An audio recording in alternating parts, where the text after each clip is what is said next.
So G&J Pepsi, we've been around for about 100 years. We have 13 locations in central, southern Ohio, eastern Kentucky. We have about 1,600 employees. We got into Power Apps about 18 months ago. We were in during the beta program. We really drive to kind of look for those next cutting edge technologies that's going to enhance our business, enhance revenue, and cut costs, and also kind of just streamline our business and make our people more efficient so we can sell more product. So we were trying to do a lot more with mobile, but we didn't have any professional developers on staff in order to do that.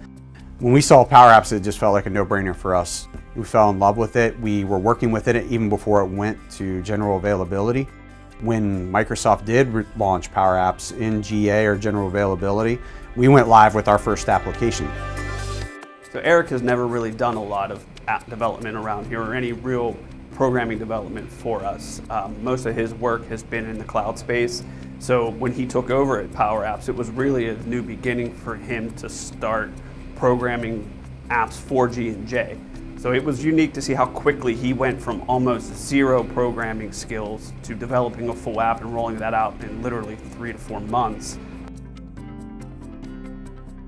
The Store Audit Center in Power Apps allows us to quickly communicate any kind of tasks that need to complete in the marketplace to our account managers and communicate driver notes to our drivers, routing instructions to our logistics team, and also follow up on any out of stocks or signage issues. We can't have empty shelves, right? We just can't lose to our competition just because we have empty shelves. That's where Power Apps comes into play. That's where Flow comes into play. That's where Power BI comes into play. Is they're helping us, ensure proper execution. They're helping us improve on execution. They're exposing where we're not executing.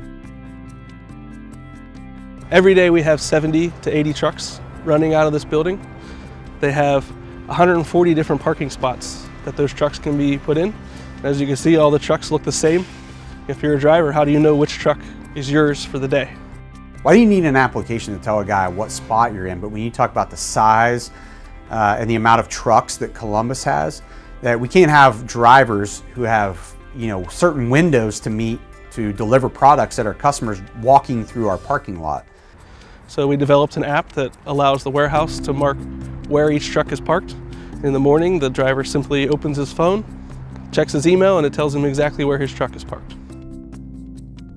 What we discovered with Power Apps and Power BI and Flow is that when used in conjunction with each other, it created a digital feedback loop that allowed us to collect data that we've never been able to collect before, store it, and then Power BI is pulling that in, and then we're able to report on it and make sense of what we're seeing, make sense of what we've never seen before. Power BI allows us to look for trends where we're strong and at the same time trends where we're weak, and allows us to make any adjustments in how we go to market.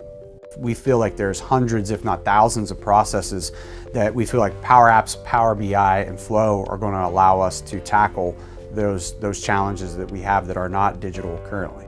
So the journey for us really with Power Apps and Power BI started with Power BI. So along that journey, we decided that it wasn't just about reporting on the data. There was so much new information that they wanted to show in Power BI. So Power BI actually helped drive Power Apps for us because we actually used Power Apps to gather that information to then deliver it downstream to Power BI. So in essence, Power BI kind of was the birth of Power Apps for us.